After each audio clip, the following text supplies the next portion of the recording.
What's going on, everybody? Hey, I guess this thing's working. Is this thing on? Is this thing on? This Welcome, is a everyone, to demonstration of another Wirecast. stunning episode of the Blazing Defender Report. Happy Thanksgiving Eve, everybody. I just want you to know that if you're watching this live on YouTube, there's going to be like a watermark that comes across that says Wirecast. You might even hear something that says Wirecast on it. I'm not really sure. Tell you what I'm going to do since that was kind of a test. I'm seeing if I'm live. And if I am, that's really cool. This is a demonstration of Wirecast. So, 1 second here. Ready? Okay. I'm going to start the intro all over again. Sorry, guys. I need to do the audio also. I hope I'm getting this. If it doesn't happen on YouTube, at least I'll have the audio backed up for iTunes. And here we go. And welcome, everyone, to another stunning episode of the Blazing Defender Report. I didn't have any music this time. It's so weird for me. I always have music.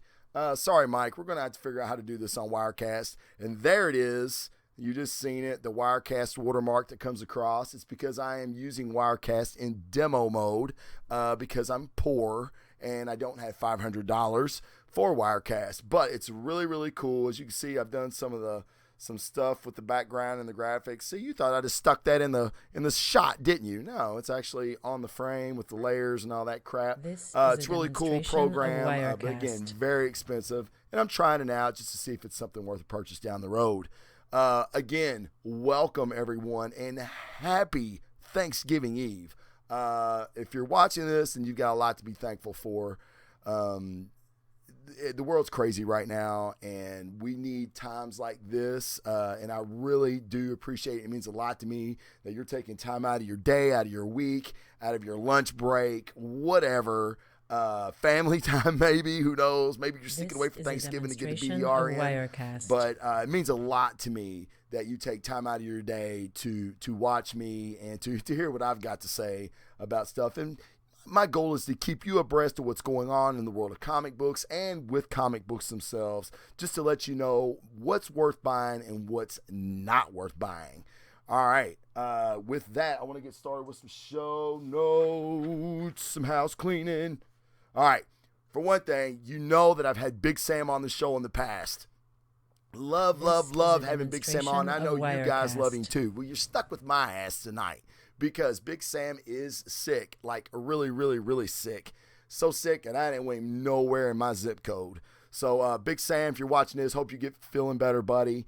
And we will definitely have Big Sam on in the future, no doubt. Love having his perspective here, and I've heard from you guys. You all love him as well. And honestly, it's kind of tough carrying a show by yourself. It's like having a conversation with yourself, which, I do on occasion. This is a demonstration but, of Wirecast. No Big Sam, so sorry about that.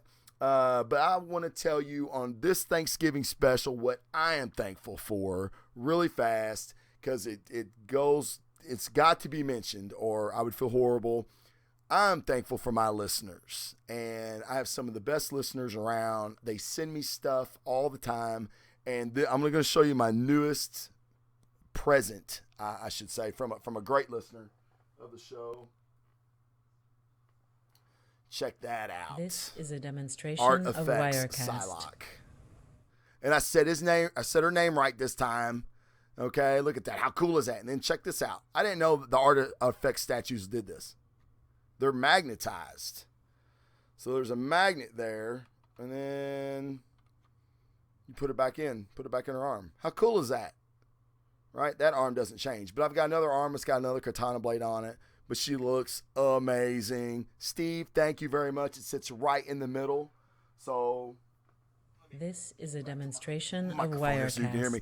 So when Sam and I are on the show, we're going to sit, of course, here, and there's going to be a spot in the middle, and you're going to see Psylocke coming at you, beautifully detailed and in color. Thank you so much, Sam. Another great listener of mine, and he also created my pop vinyl figure that I have right here. my Blazing Defender pop vinyl figure. Check him out. His hands are on fire. How awesome is he, man? It's so cool. John Geiger. I know I always butcher his last name. I apologize for that, pal. I know you had a birthday a few days ago. Happy birthday to you. That's what I'm thankful for. And also, guys, I'm just thankful to be alive, as well as you should be too, because some people aren't with us right now. And a huge loss in the comic book world a few weeks ago. I think it was late October. I think around October 22nd, October 23rd. Steve Dillon, artist extraordinaire. His work on Hellblazer, Punisher, Preacher. This is a demonstration without his style on The Wirecast. Preacher, I don't know if it would have been the incredible, fantastic book that it was. Steve Dillon passed away kind of under some mysterious circumstances. I think he was 55, 56, something like that. Really still haven't heard. I even Googled it before the show on a cause of death. I got nothing. So probably wasn't something great. I know drugs, heroin's a big problem all around the nation. This is a I hope it demonstration of wasn't that, Wirecast. but just a huge loss to the comic book world.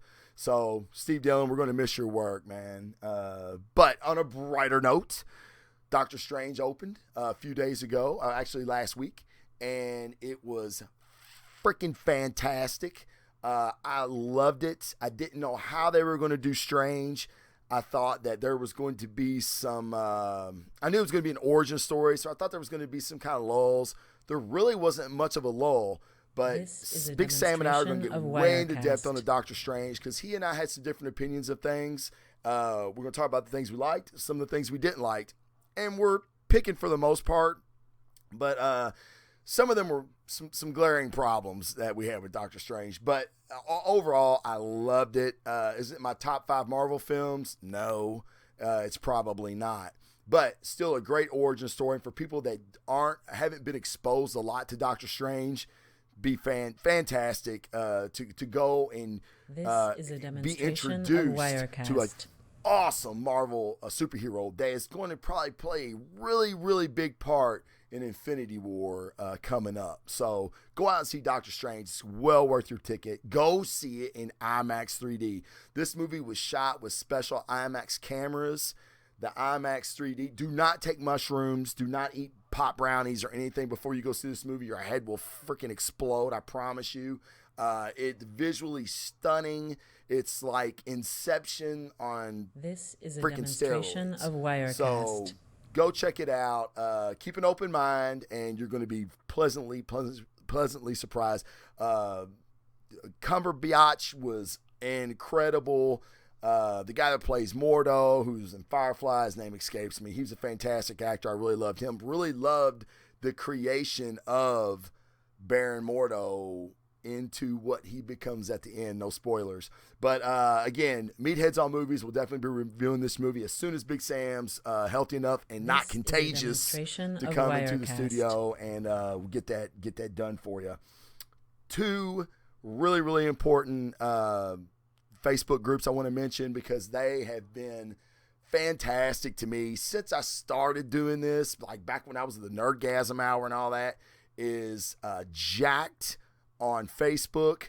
They're this, I don't even know what they are, to be honest. They're like a community of super knowledgeable nerds, and they do tournaments and battles. This is a demonstration of Wirecast. Could Squirrel Girl beat Galactus? And yes, and here's why. And no, she couldn't because this is it. And then there's a panel of admins that are pretty knowledgeable on comic books, I have to say.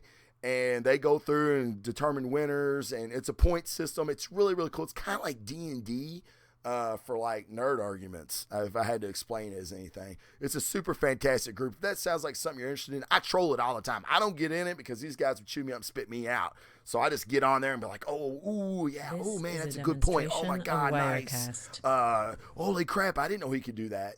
So I mean, they're screen capturing stuff and getting stuff off Wikipedia and going back into back issues. It's really, really crazy, but mad love for comic books and everything comic book related in this group. It's fantastic. Check it out. And then Orcs.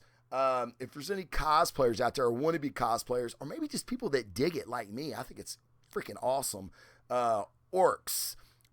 Let's see, Ohio River Cosplayer Society. This is a demonstration of Right. Wirecast. I'm pretty sure that's right.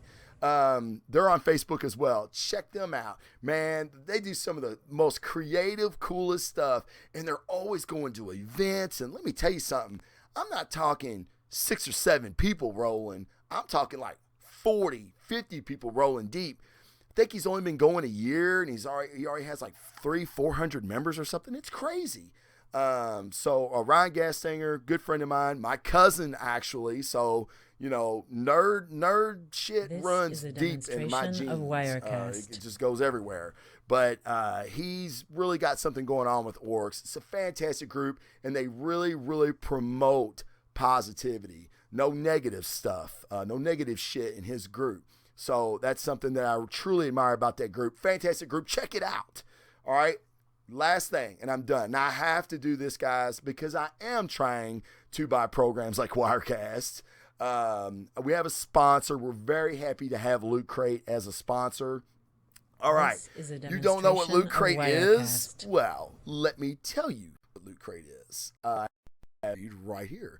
On a quest for epic gear, housewares, and collectibles this holiday season, Loot Crate offers an epic range of pop culture items for less than $20 a month. Whether you're shopping for the geek in your life or you are the geek, Loot Crate is the best surprise you know coming. Every month there's a different theme and new exclusive items you can only get with Loot Crate. Treat yourself every month or give the gift of geeking out to a friend or a loved one. Wirecast. They're always watching. They design a system to keep you down. They're metal. Hello, friends. It's time for a revolution. Fight the power and pave the way for a brighter tomorrow with this December's Rebellious Crate, featuring exclusive items from Assassin's Creed, Mr. Robot, Firefly, and more, including an exclusive Funko Pop figure, our monthly t-shirt, and pin. Now, this is how it works, guys. You have until the 19th at 9 p.m. Pacific to subscribe and receive the month's crate, and after the cutoff, that's it. It's over. No more Revolution boxes. So head over to www.lootcrate.com/giant size team up. Enter the code giant size team up. And no, I'm not going to spell it. It'll be in the show notes. Copy and paste it, put in the coupon code, and you will save some loot off your new Loot Crate or any new subscription. Now, I'll tell you something about Loot Crate. Of Wirecast. They have a thing now to where you can just do the t-shirt, you can do socks, you can do whatever you want to do. It's really, really, really pretty cool. I dig it. I think it's pretty neat, but I will say this. Some things speak to me, some don't. But as far as the subscription boxes that are out there, Loot Crate, you get the most variety of exclusive items through Loot Crate. It's not just Marvel stuff. It's not just DC stuff. Is a demonstration it's not just of a licensed movie product, but all this stuff is licensed is my point. It's not like some knockoff generic crap. It's actually some really, really cool stuff. And the t-shirts, man, the t-shirts are cool as hell. So, and with this exclusive Funko Pop, I'm kind of curious about that myself. So, but that's not why you watch this show. You don't want to hear about all that crap. I have to do that stuff. And you might like it. I think it's pretty cool, and you might too. Well, when you watch this show is for me to let you know what's going on in comic books. And I'm going to do that. This is a demonstration of Wirecast. I've got a huge stack of books right here, okay? Some from this past week. I'm going to show you what I bought today, because today is Wednesday, New Comic Book Day, and that's what will be on review for next week. But some of these are from the week before because I felt like they needed to be represented in today's show. So what I'm going to start with is a book that I have caught all kinds of shit about because I frankly don't like it. I think it's awful. And I know it's heresy to say. I read comic books to be entertained. I read comic books, certain comic books. Okay, let me put it to you like this. If I'm reading 100 Bullets, okay, Brian Azzarello's book about a gun that shoots untraceable bullets, and basically he gives this gun to people and they can go kill people and get away with it, but then he's kind of got them in his pocket. Do you see where I'm going with this? If I'm reading that book, I'm not reading it to see a man flying over tall buildings in a single bound. I'm not reading it to see a vigilante go around and rack up a huge body count and issue. I know what I'm reading when I get it, okay? This is my preface for this statement. Black Panther, this Ta-Nehisi Coates that's been writing Black Panther that everybody's been freaking out about, I couldn't stand it. And I was reading it for Black Panther, and I felt like I didn't get any Black Panther. I felt like I got everything around him. Now, in the later episodes, this is a demonstration of Wirecast. Later issues, they did get a little more Black Panther in it. And I get it. You got to set things up. I understand all that. But my point is, I read it for Black Panther. You've got to give me something every issue with the Black Panther. He didn't do that.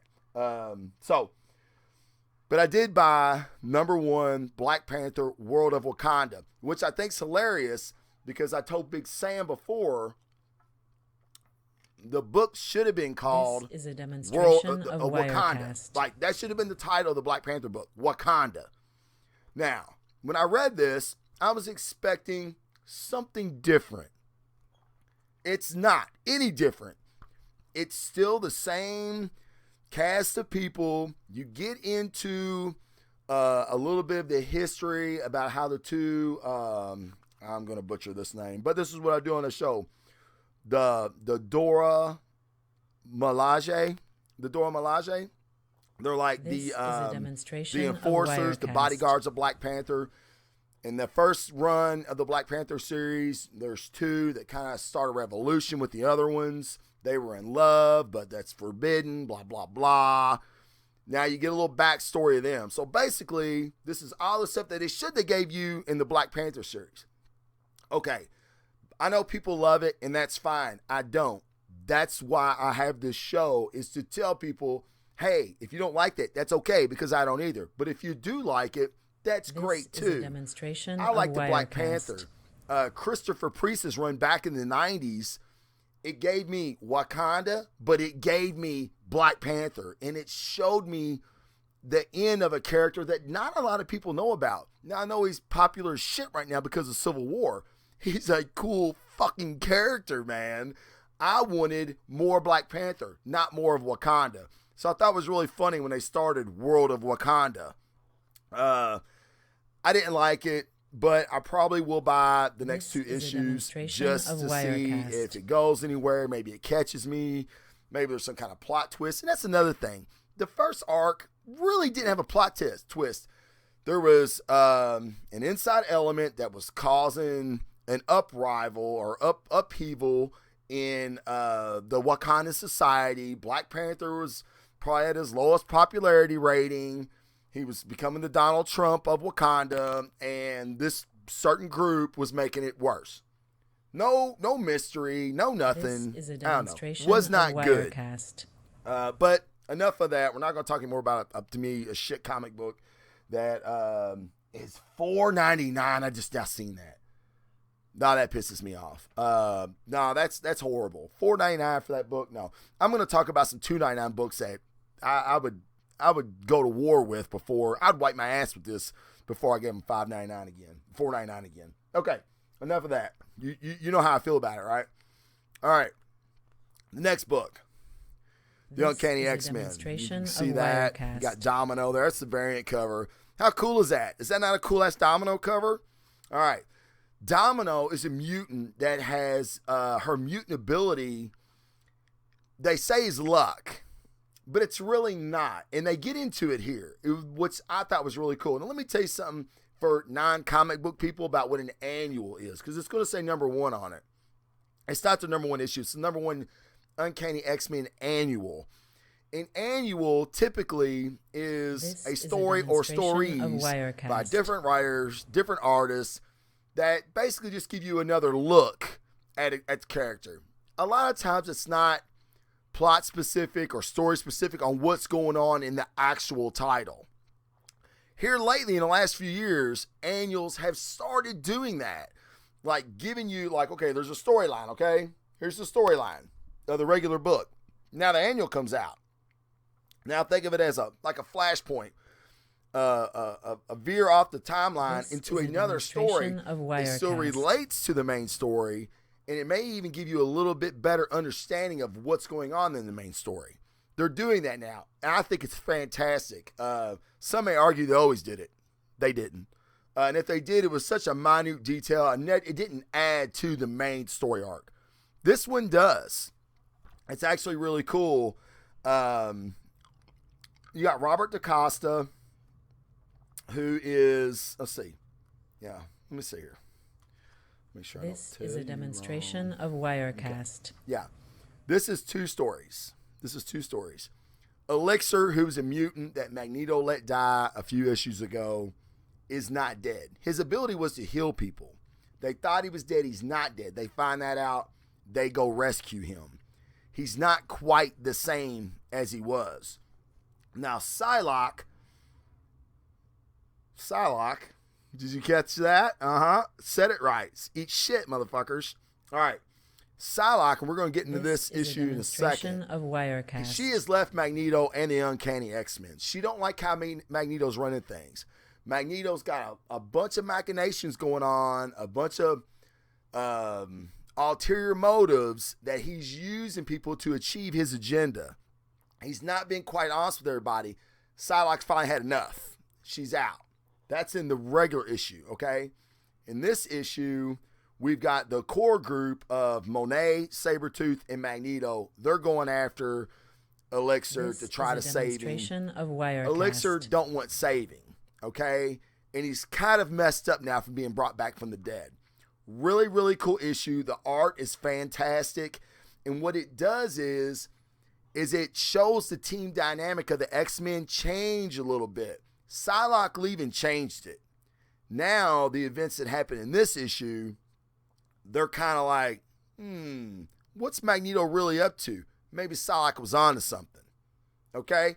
The art's fantastic. The first story, really, really cool. A lot of action. And like I said, there's some substance to it. So makes it even better. Now, your second story is Domino. Domino is being contacted by Robert DaCosta, who's running AIM now. Long story, don't worry about it. He's like, look, I got a job for you. There's a guy that's selling mutant growth hormone, and I want you to take him out. Domino owes Robert DaCosta, so this is like his way of saying, do this and we're even. She's like, cool. Of Wirecast. Now, Domino's mutant ability, some people think is luck. Like, she's got a gun to her head, and it just so happens the gun jams. Or she's in a firefight. I keep using bullets because my mind's, I'm not having a good moment right now. But bullets are flying at her, and just somehow they're knocked off their trajectory where they don't hit her. Or she makes a shot that's a 1 in a million shot that no one could have made. This is a but demonstration it's her mutant of ability. Wirecast. We find out that that's not really how her mutant ability works. It's basically telekinesis. She's a telekinetic, but she can't control it. The only time she can control it is in times of great stress, which makes it look like luck. Pretty cool, right? So basically, she's going into this compound wearing motherfuckers out, killing them left and right. It's a pretty violent issue, but it's a very, very cool.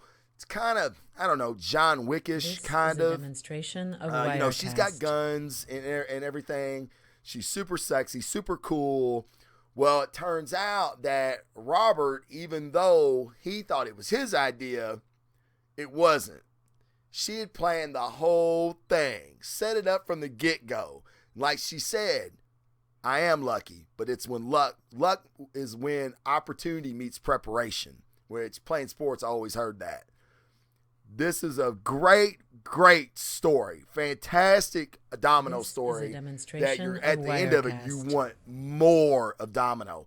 And I'm hoping, since she's kind of flying solo right now, she ends up making her way back to the Uncanny X-Men, maybe working with Magneto in the group. I don't know. I would love to see more of her, though. because this was a great, great story, fantastic story. Let me see if I can see who wrote it real fast, because I meant to look at that when I read it, because it's just a cool story. Here we go. Anthony Piper, is a demonstration writer, of Wirecast. artist. Man, he wrote and drew it. It's really good because the art was pretty cool too. Anthony Piper, keep my eye out, look for that guy, because that was a really, really cool story. Okay, now getting back to Uncanny X-Men 15, which I alluded to a minute ago, and there's Psylocke and Mystique. Okay, this issue, the main story arc of Uncanny. Now let me tell you something. For all you mutant lovers out there, I know there hasn't been a lot of X-Men stuff because of the Marvel, Sony Pictures, X-Men debate and all that. This is a demonstration of Well, Wirecast. Uncanny X-Men is your jam, because this shit is fantastic.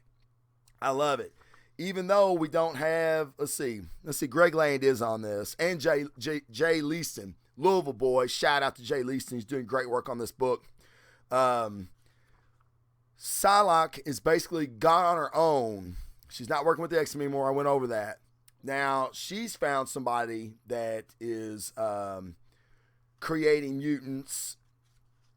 And this is a demonstration I can't of spoil anything. I Wirecast. try not to spoil it, because if you buy this book, I don't want to be like, shit, man, you already spoiled it for me. I don't want to read it now.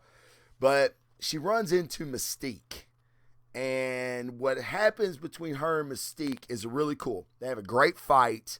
And I said in the X-Men Apocalypse movie review, when we were talking about her powers, and then a viewer, a listener, he corrected me and said, no, it was in Marvel Wikipedia that her this is a demonstration psychic blade, of Wirecast. it can take an energy form and be like a sword.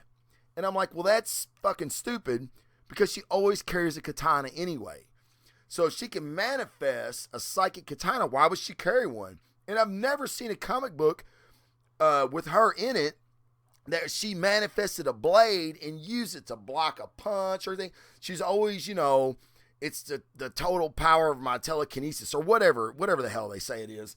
And she sticks it in her head and just fries her synapse in their brain. Well, this issue, they do that. It's like Marvel watches the show, which I know that's bullshit, but it's what I told myself. And she actually breaks her katana, or maybe she loses it, or maybe Mystique disarms her, I don't remember. But she manifests a telekinetic katana and uses it like a sword. So there you go. Finally, the book has finally came out that disproves me wrong. Imagine that. Well, okay. This is a demonstration Very, of very cool Wirecast. story. Cool book. It's moving the plot line along. And what I thought was really cool is she left Magneto, because Magneto was basically they were a hit squad for Magneto. And he kind of kept things hidden on why he wanted them to hit certain people. Now she's kind of out doing the same thing. She's getting rid of mutant threats. Is that what Magneto wanted all the time? Was her to leave the fold and go do this for him?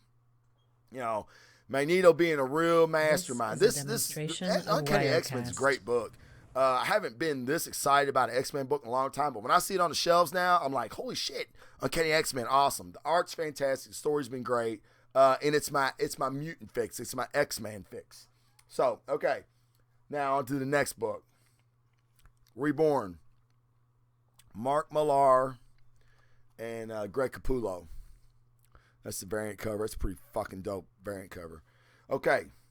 If you watched the last show with me and Big Sam, we reviewed number This is a one. demonstration of Wirecast. Fucking fantastic. It was, I think I gave it like a 9.7, 9.8. Really made you think about death, resurrection, what comes after. Will we see our loved ones in the next life? Makes you think about a lot of stuff. This issue, not so much. Mark Millar has been one of my favorite writers for a long time, but I have to admit in the last few years, he's kind of slowed down. He's made a lot more is a demonstration of Wirecast. fluff and not a lot of substance, I should say. All of his books look great. All of his books are action-packed. I've never been disappointed, but maybe I've been left wanting a little more. With the first Reborn, I was like, holy shit. This is fucking avant-garde. I've never read a comic book like this that dealt with this kind of theme, and he's nailing it. And Greg Capullo's art's fantastic. This issue, we get more into the action. Wirecast. We get more, not so much substance. Still a fantastic read. They're introducing you to this afterlife world that is kind of like sword and sorcery. It does take a strange turn at the end. Big Sam and I talked about this. I don't want to spoil it for anybody, but I will say this. This is one of my favorite books that's come out in a long time. That first issue is set a high standard. This book, I still give it around an 8 because it just looks so good, and they're building a world, and I'm cool with that. Unlike Wakanda, that built a world and didn't keep me entertained. Millar and Capullo are building a world and keeping me entertained. So that's the goal. They want me to buy their book each week, right? Keep me fucking entertained, damn it. All right. Now, I've got number 1 here. I'm going to talk about these 2 books because I bought them together. This is a demonstration of Wirecast. Brian Azzarello and Eduardo Rizzo. They are the creative team behind 100 Bullets, which I talked about earlier. Fantastic series. If you don't do anything, say you're not a superhero guy. You're watching this, which I don't know why you'd be watching this if you're not a superhero guy. But say you're just sick of superhero comics. It's just not scratching that itch, man. 100 Bullets will. It's espionage. It's conspiracy theory. It's violence. It's sex. It's drugs. It's gangsters. Wirecast. There's a lot to love about 100 Bullets. Go get the trades. The series ended a few years ago. It is mind-blowingly phenomenal. This is the creative team behind that. Moonshine. And this is basically during the days of Prohibition. We've got a guy that has been tasked by his mob boss to go and procure a certain product from the hills. This is a demonstration of Wirecast. He does that begrudgingly. It was easy for fucking me to say, right? And then there's an element that I don't want to tell you about, okay? And that's cool. It's a cool element. You got gangsters, you got hillbillies. Hey, man, we want to buy your stuff. Like, you can't buy my stuff. It's my stuff. And maybe I don't want to be rich. And these are my heels. And you tell your partner to go fuck himself. Shit like that. Then there's a supernatural element that's thrown into the mix that's like, holy shit, where did that come from? So, very, very cool. Brian Azzarello is a fantastic writer. He's done a bunch of great work. And I love Rizzo's art. I love it. It is just his facial expressions that he makes on people. He can make them look pissed, sad, horrified, sexy. He can do it all. And that's a hard thing to do for an artist, to be able to convey that facial expression that just tells you everything you need to know on a panel. Moonshine. It's only on its 2nd issue. The first one's already sold out. So good luck getting your first print. You may have to sell for a 2nd print or 3rd print. But it's a great series. Start of a series, I should say. And something I could definitely see being made into like a AMC a TV series. So keep that in mind when you buy shit. Your kids may thank you when you pay for their college. Okay. This is a demonstration of Wirecast. Book I'm going to talk about, All-Star Batman. And that is the variant cover as well, with the chainsaw. And you're like, Batman with a chainsaw? Yeah, why not Batman with a chainsaw? Okay. I'm loving All-Star Batman. Scott Snyder, John Romita Jr. Love his art, hate his art. It's up to you. This hasn't been his best work, in my opinion, but it's been good enough. I love his action sequences.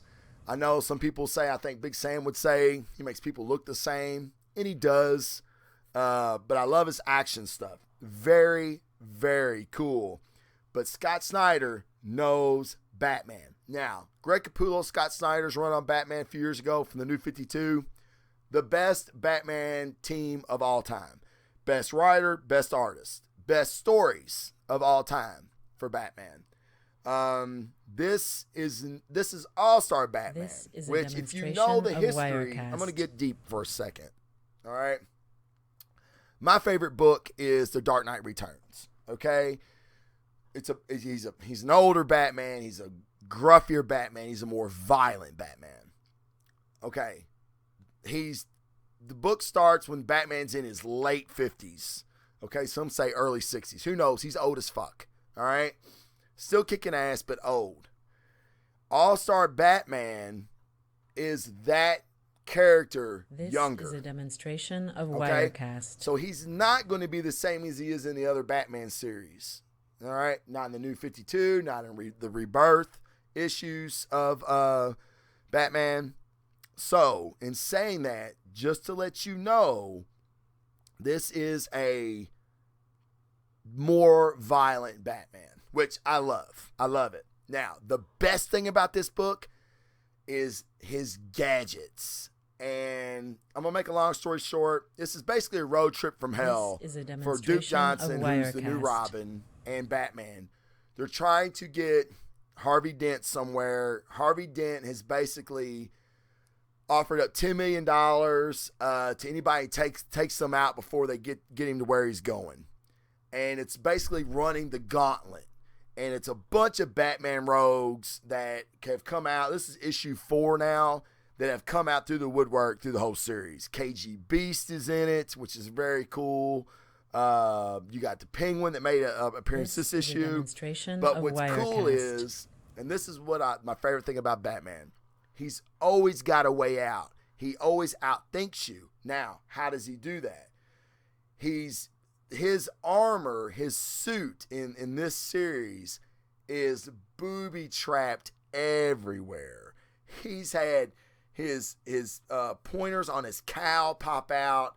He's had the palms of his hands explode out. I mean, he's had all kinds of stuff, and it's so cool. And it's like a James Bondish Batman kind of. You know what I mean? Now, one thing you may not like about it is the dialogue. I know some people have problems with it, but like I said, this is Dark Knight Returns Batman. He's kind of an asshole. So, and like I said, I kind of like that. So, All-Star Batman, I have loved this book from the beginning.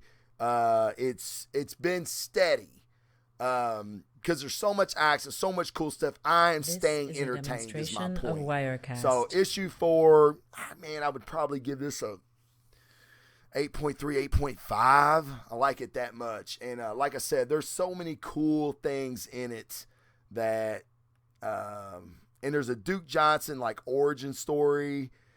I don't know. It's just really, really good. I like it. If you like Batman, I think you'll like it too. All right. I'm going to talk about 3 more books. Stay with me. All right. As you can tell by my side, this is Captain America number 7. Steve Rogers, Captain America number 7. Now, we all know this is a series that set the internet on fire when it came out that Steve Rogers is a sleeper Hydra agent. We debunked that on the show after the first issue came out. We said it was going to be something reality altering, and it was the Cube. We called it here on the show. It was a Kobik, the cosmic cube incarnated. This is a she changed Cap's of future for the Red Skull. We still don't know why she did that, but I think all that'll come out. This series, it hasn't been good. I love Nick Spencer. He does a book called The Fix, which Sam and I are going to talk about on a future show. It's phenomenal, fantastic. When I heard he was going to be on Captain America, I'm like, okay, let's see what he's got. He hasn't hit it for me anyway. The book is kind of drug on, and then Civil War, the big Marvel event that's going on right now, has kind of been interwoven into it. Wirecast. And it's boring. Some of the things that have happened, I'm kind of like, yeah, I don't know if they would have happened like that. So I don't know. I'm not a fan of it.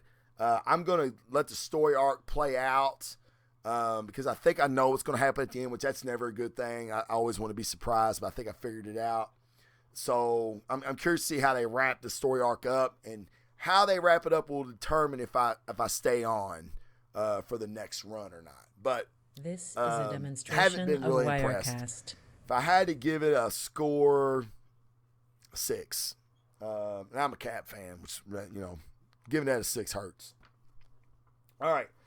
I want to end on a positive note. So we're going to go to hot pick this week for a lot of people was Mother Panic. Okay. And I'll be honest, I grabbed it because of the guy in the corner there, Batman. So I asked the guy at my comic shop, what's this Mother Panic about? He goes, man, I don't know. I know it's part of the DC Young Animal line, which I had no idea what that was. And he said it's a superhero or a vigilante. It's going to be Gotham based. I'm like, cool. I'm with it. Picked it up. Didn't like it at all. Jody Houser, the writer. Tommy Lee Edwards is the artist. The art is good. I will say that. Even though some of his panels look unfinished. But I was really kind of confused what the hell was going on. I'm not going to lie. And that's okay. I can be confused as long as in a couple issues you clear things up for me, or you at least let me see where you're going with the storyline. This thing was all over the place. And this vigilante, she's really not likable. It is a she, right? If it's a dude, it's a very feminine looking dude, which I have a problem with too. This is a demonstration of Wirecast. It's just not good. I didn't like it. See for yourself, though. I'd love to have your feedback on this. If anybody's read this, or if you find it online, just read it online. I wouldn't recommend anybody buy it. Read it online. You may like it. I'm going to probably get the second issue just to see if there's any more continuity or fluidity to the story, because it was choppy. I didn't know what was going on. I read it twice. This is and a sometimes that second Wirecast. read is a big deal. Here, I was still just as confused as I read it the first time. So, and if I do have it figured out, it doesn't flow well at all. It was like watching a movie that's edited badly, if you know what I mean. So, Mother Panic. Why is it called that? I still don't understand the title either. So if you do, please let me know, because I have no idea. All right. Now, I want to end on a positive note. This is a positive note. This is a demonstration Thanos, of Wirecast. number 1. I love me some Thanos. And what else I love about Thanos is the Black Order.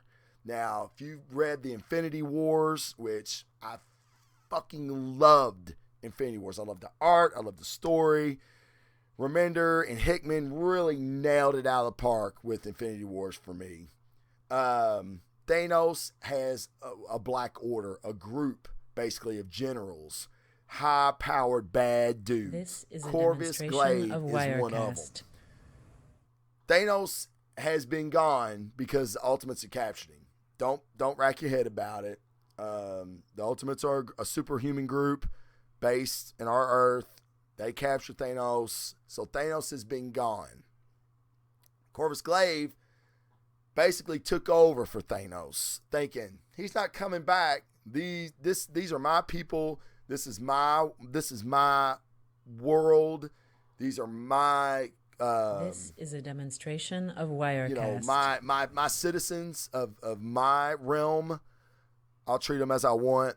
He treats them with respect, whereas Thanos doesn't. Thanos treats them with just fear that I'll kill you. So you only exist because I allow it. Corvus Glaive doesn't do that. When they go and raid planets or they go take shit from other civilizations, he lets, it's equal spoils to everybody. Kind of like a Viking in a way. And his people have come to really respect Corvus Glaive because of it. Well, to his chagrin, Thanos is out, and he's come back to his realm, to his kingdom, and finds that Glaive is there, and Glaive is not going out without a fight. So it's pretty cool. It really shows you where Glaive is at and the power structure of the Black Order, I think, and especially compared to Thanos. Now, what I thought was interesting This is a demonstration of Wirecast. A character that I have never seen before, and his name is Trico Slatteris. And he has come for one person, and that's Star Fox. Star Fox is the son of Thanos. And, you know, there's also a son of Thanos named Thane. So Thane is wanting Star Fox. So he sends the Slatteris cat to get him. The Slatteris dude is huge. Wirecast. I don't know what his deal is yet. So then it's like, so why does Thane want his brother? They haven't spoke. They don't really know each other. Then we find out why he wants him, which is, spoiler alert, pretty cool. And then at the end, we find something out about Thanos that I was kind of like, oh, I got to know what's up with that. So Thanos number one, Jeff Lemire, fantastic writer. He's on fire right now. He's doing a lot of good stuff. And Mark Diodato, love his artwork. It's phenomenal, fantastic. So Thanos number one, check it out. Especially with Infinity War coming around the corner for Marvel. I can't get enough of Thanos and the Black Order. So, fantastic book. I give it an 8.5, 8.7, 8.8, 8.9. No, I won't go that high. Probably 8.5. But a very, very good book and a fantastic number one. This is a demonstration of Wirecast. That's really all the books that I have for this week, guys. Thank you. Thank you so much for tuning in. I hope I helped you make a decision about what to buy. If you were thinking about buying something, please drop me a line on Twitter, Facebook, BlazingDefenderReport.com, Blazing Defender at Twitter, Blazing Defender at Instagram, blah, blah, blah. You find me on social media. You can find me here on YouTube. Again, let me know what you thought about the Wirecast. I know if you're watching the YouTube version, that Wirecast watermark comes across as kind of fucking annoying. I apologize for that, but like I said, I am in demo mode. There it is right there. It's like right on fucking cue. How didn't know to do that. But it's very, very cool. It lets me do a lot of cool shit at the same time. So I'm really excited for this, and I hope this went well because this was my first time using it. So please let me know. Please give me your feedback. I'd love to have it. And guys, what are you reading right now? What do you want to talk about? What do you want me to talk about? Tell me what you thought about a review. Tell me you thought that I thought Thanos 1 sucked, or Mother Panic was the best thing I've read all year. Please tell me these things, and then I can come back on the show and we can talk about it there. And again, this is a live recording. I'm doing this live on YouTube right now. I'll look and just see if open chat. We'll see what happens here. Eggplant Man. Yo, happy Thanksgiving, brother. Thank you, Eggplant Man. That was very, very cool. Happy Thanksgiving to you, my man. And thank you for tuning in. So that was pretty cool. See, I didn't even know I could do that. This is the first time I played around with it. I'm hoping to get it set up to where I can look at questions and do all that. But this is a really, really cool program. And like I said, it's it's fucking $500. The pro version is $1,000. That's way outside my range for something like this right now. But maybe down the road, because I do really, really want to use this type of Wirecast for going mobile and whatever. But guys, do me a favor. iTunes, 5-star reviews, leave a review. That would help me out greatly. Like and subscribe on YouTube. And this is the biggest thing I can ask you to do. If you could please do this for me. If you think someone might like my show, or Meatheads on Movies, which is the other show I do under this banner, the Blazing Defender Report, let them know. Send them a link. Tell them to check it out. That's how I'm going to expand my audience. That's how I'm going to get bigger, better numbers. Maybe I can start driving in some revenue and getting some stuff like Wirecast and buying some more books. I buy these books anyway, so it's not like I'm out anything, because I love this shit, and that's the reason I do this show. But I want to help you guys make good decisions when you go to the comic book shop, and I need your help for me to help you. You see how it is? The friend of my enemies, my enemies are my friend, or some shit like that. But guys, I've got a lot of great stuff in store. I'm going to be in contact with the writer of the Warlords of the Appalachia. And let me show you this real quick. These are the books that will be on review for next week. And I'm very excited about this stack. All right. Speaking of Warlords, bam, in your face. Right there, Warlords of the Appalachia. Love it. It's not Appalachia, it's Appalachia. All right? Get it straight, motherfuckers. Philip Kennedy Johnson, he and I have been in contact on Twitter. He wants to do the show. He wants to hiccup the show. He wants to get read with me. I'm going to have him on. So that's going to be fucking awesome. This is a book that I cannot wait to talk about, guys. I'm waiting for Big Sam to do it because I know he's a big fan of it. The Black Monday Murders. Yeah, this is some shit right here. Definitely my top 5 titles of 2016, which that show's coming up as well. And lo and behold, it's finally here. Civil War II. This okay, is a number 7. Waited a long time for this, and now we got to wait till after the first year for them to finish the fucking thing. A lot of you I know are excited for this. Venom, number 1. Looks really, really cool. I'm pretty stoked about it. All right. Deathstroke. Chris Priest, the guy I was telling you about on Daredevil. Deathstroke runs into Superman. I've been loving Deathstroke, by the way. For all you Buffy the Vampire Slayers out there, don't you fucking say a word about Buffy. I'll smack somebody. I swear to God. I love this woman. I love her. It's season 11, issue number 1. So if you didn't know, the Buffy series, after it ended at 7, it went on in the comic books 8, 9, 10. This is season 11. Good stuff, let me tell you. My boy Jason Aaron is back with The Goddamned, which is about goddamn time, Jason Aaron, because this fucking book is late as shit. We'll get into you, motherfucker. This is a demonstration of Wirecast. Jason Aaron again on the Mighty Thor. Okay? Big reveal. The Mighty Thor, or I'm sorry, not the Mighty Thor, Mjolnir, the hammer, is actually a sentient cosmic storm. You missed that show, didn't you? But hopefully you read the comics. It was pretty cool. Again, an Aaron trifecta. Jason Aaron on Star Wars. This has been fantastic, especially with this dev group Delta Force Stormtrooper Brigade that they got going on. It's badass. Let me tell you. If you're a Star Wars fan, you need to be reading that book. There's no excuse not to. Han Solo. It's been a fantastic book. Okay? And a new book that I picked up today because I've been hearing so much about it is, let me see, Tomosami and Gleason. Superman, the Rebirth Superman. Now, a lot of this issue is Damian and Superboy. They've been kind of having a who's got a bigger dick contest going on. So, and I love Damian. So I'm very, very excited to read this. I've been hearing really, really good things. Oh, let me show you this book. I hate formats like this. But look at the 2 names.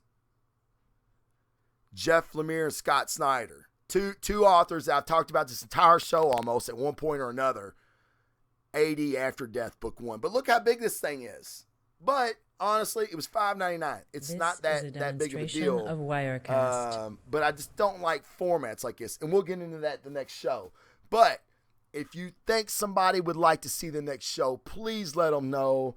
I'm going to be on a weekly schedule now, and it's either going to be on probably Wednesday or Thursday, maybe even a Friday night here and there, depending on my work schedule. But please join in. I'm going to get the show out there. I need your help getting it out there as well. Other than that, you've wasted enough time with me. Thank you guys so much. I'm so thankful to have the viewers that I do. This is a demonstration of Wirecast. I want more. I want to spread the love more. I want you to help me do that. Happy Thanksgiving. And for God's sakes, be good to everyone. Treat people with respect and treat people like you would like to be treated. And you're not always the victim. Okay? Be part of the solution, not part of the problem. That's enough of my fucking soapbox. Again, happy Thanksgiving. Thank you guys. And I'll see you real fucking soon for that. Blazing Defender is out. This Peace, is a guys. demonstration of Wirecast.